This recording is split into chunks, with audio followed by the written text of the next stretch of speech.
बिस्मिल्लाहिर्रहमानिर्रहीम। मोहतरम और मुअज़्ज़ज़ सामाईन, अस्सलामु अलैकुम वरहमतुल्लाह। बहुत सारे लोगों को ये कहते भी सुना गया है कि अर्तुगरुल गाज़ी, उनके पेशवा, उनके पीर और मुरब्बी शेख मुहियुद्दीन इब्न अरबी, जिन्हें अश-शेखुल अकबर भी कहा जाता है, कि वो काफिर थे, जिंदीक थे, मुल्हिद थे।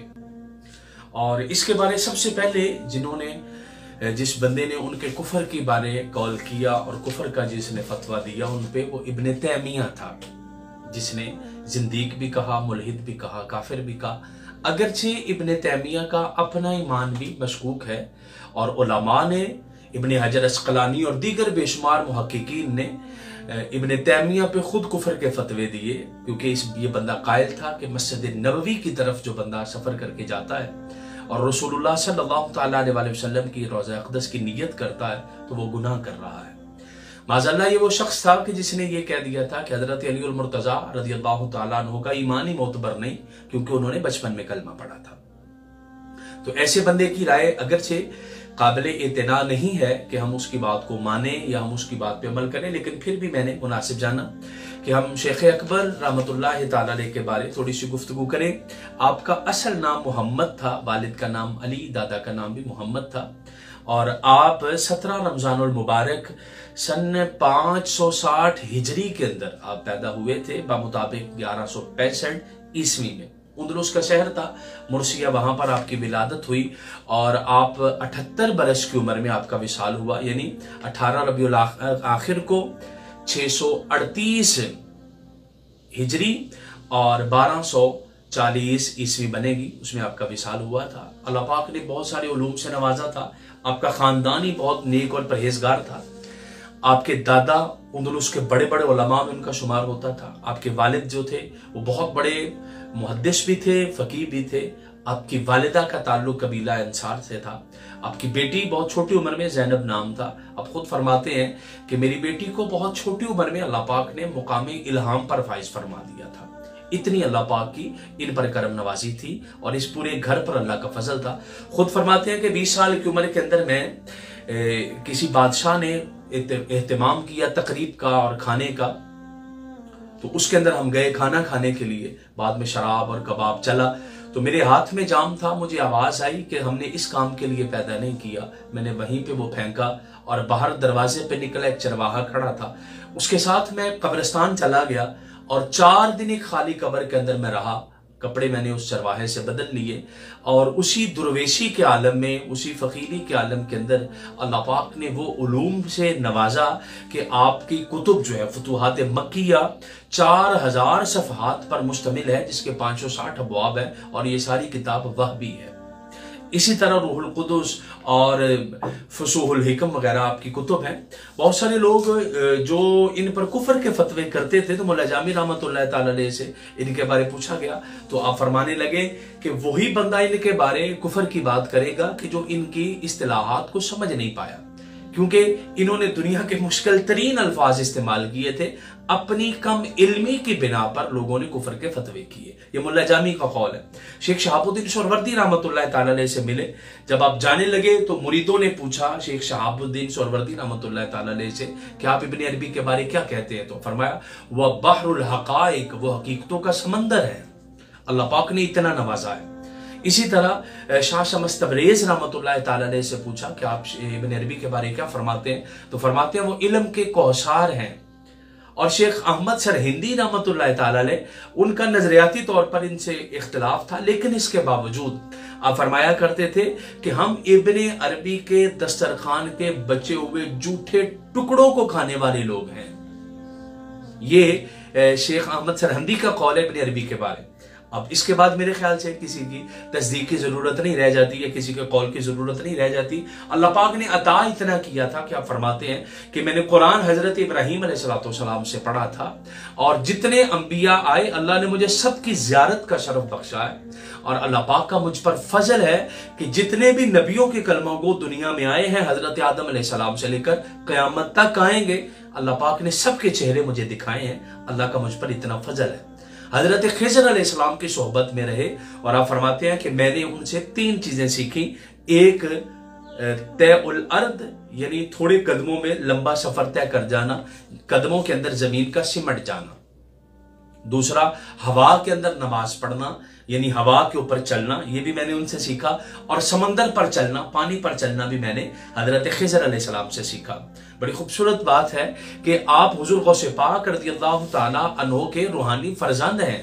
सिर्फ एक वास्ता है बीच में, हुजूर गौसे पाक रज़ियल्लाहु ताला अन्हु और आप में, वो हजरत अबू मसऊद रज़ियल्लाहु ताला अन्हु का वास्ता है। उस वास्ते से आप उनके फर्जंद बनते हैं और आपको बेशुमार फैज मिला है हुजूर गौसे पाक रज़ियल्लाहु ताला अन्हु से। इसलिए इब्न तैमिया के कौल से किसी शख्स का इत्तेफाक करना, मैं समझता हूं कि शायद ये निहायत गैर मुनासिब काम है। बल्कि खुद काजी शौकानी ने लिखा, वो कहने लगे कि मैं बहुत अरसा तक, रियाजुल मर्रा उनकी किताब है उसके अंदर लिखा, बहुत अरसा तक मैं इनके बारे, शेखुल अकबर के बारे, मेरा नजरिया ये था कि ये काफिर है। लेकिन जब मैंने इनकी कुतुब को पढ़ा, इनकी इस्तिलाहात को पढ़ा और मेरी समझ में आना शुरू हुई, फिर मुझे पता चला कि हम गलत है, वो ठीक है।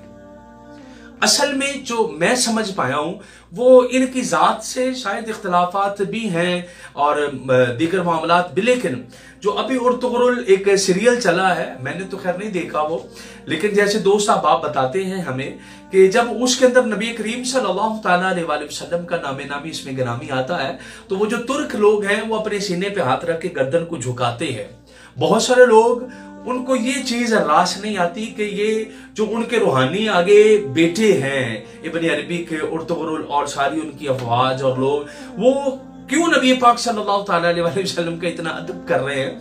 और एक इस्लामी हीरो को जो पेश किया जा रहा है आगे, और वो नबी करीम सल्लल्लाहु ताला अलैहि वसल्लम की अकीदत और मोहब्बत से सरशार लोग हैं। जब वो बोर होते हैं तो वो नात पढ़ते हैं, वो कुरान पढ़ते हैं, नबी करीम सल्लल्लाहु ताला अलैहि वसल्लम पे दुरूद सलाम पढ़ते हैं। तो इसलिए बहुत सारे लोगों को ये चीजें वारा नहीं खाती, वो कहते कि नहीं हम ऐसा नहीं होने देंगे। लेकिन इब्न अरबी पर एतराज़ात जो आज के जमाने में उठाए जा रहे हैं, उनकी मेन वजह यही है कि रसूलुल्लाह सल्लल्लाहु ताला अलैहि वसल्लम का वो अदब भी इंतहा का करते थे। आप फरमाते थे अगर किसी ने कुरान को जिस्मानी शक्ल में देखना है तो वो रसूलुल्लाह सल्लल्लाहु ताला अलैहि वसल्लम की ज़ात अक़दस है। और आपका एक कौल पढ़ के आपकी रूह को ताज़ा करना चाह रहा हूं। आप फरमाते हैं कि कोई शख्स उस वक्त तक इल्म की बुलंदियों को नहीं छू सकता जब तक कि अल्लाह और अल्लाह के रसूल की मोहब्बत में सरशार नहीं हो जाता और उनकी बताई हुई तालीमात पर अमल नहीं करता। कोई शख्स भी, दूसरा कौल है, कोई शख्स भी उस वक्त तक इज्जतों की बुलंदियों को नहीं छू सकता जब तक कि उसके दिल में रसूलुल्लाह की मोहब्बत नहीं है। उसकी जितनी भी इज्जत है सब जाली है, असली इज्जत उसी को मिलती है जिसके दिल में रसूलुल्लाह सल्लल्लाहु ताला अलैहि वसल्लम की ज़ात अक़दस है। इसलिए इब्न अरबी पर एतराज़ात करना ये निहायत ही एक अहमकाना काम है, क्योंकि आप मुहद्दिस भी थे, 17 शुयूख से इल्म हासिल किया और इमाम बुखारी ने जो अहादीस अपनी बुखारी के अंदर रिवायत की, वही अहादीस आपने अपनी सनद से मरफू भी रिवायत की है। 17 शयूख आपके असातिज़ा में शामिल हैं और आपके मराकिश में, बगदाद में, मूसल में तलामिज़ा भी थे जो खुद शेखुल हदीस और मुहद्दिस थे। और आप क़िराअत को, तफसीर को, कुरान को, फिक्र को, आप तफसीर, इन सब चीजों के माहिर थे आप। अगरचे आप मशहूर सूफी हुए हैं और सूफिया के अंदर आपका नाम ज्यादा हुआ है, लेकिन आप बहुत बड़े मुतबहिर शेखुल हदीस भी थे, मुहद्दिस भी थे। अल्लाह पाक ने नवाज रखा था आपको, फिक्र के बहुत बड़े इमाम थे। अल्लाह पाक ने इज्जत आपको तसव्वुफ में दी है, आप अहले तसव्वुफ के इमाम हैं, बहुत बड़े सूफी हैं। अल्लाह पाक के बंदों को अल्लाह के करीब करने में बहुत बड़ा किरदार अदा किया। और अगर इमाम गजाली के बाद अगर किसी की कुतुब सबसे ज्यादा मुख्तलिफ जबानों के अंदर पढ़ी जाती हैं तो वो हजरत शेख अकबर ही हैं। अल्लाह पाक ने इनको ये मुकाम और मर्तबा भी अता फरमाया। इसलिए इनकी कुतुब पर एतराज़ात करना और इनकी कुतुब पर चिमगोइयां करना ये बिल्कुल गलत काम है। एंड पर मैं एक कौल पढ़ना चाह रहा हूं हजरत मुल्ला जामी रहमतुल्लाह तआला अलैह का। आप फरमाते हैं कि फुसूहुल हिकम जो इनकी किताब है वो जान है, फतूहात मक्किया दिल है। ये मुल्ला जामी फरमा रहे हैं जो आशिक़ रसूल हैं। क्योंकि ये आशिकों का तरीक है, इसलिए जो खुश्क मिजाज लोग हैं वो जुबान दराजियां करते हैं और अपनी जुबान इस्तेमाल करके अपनी आखिरत और आकबत को तबाह करते हैं। अल्लाह पाक हम सबको महफूज फरमाए।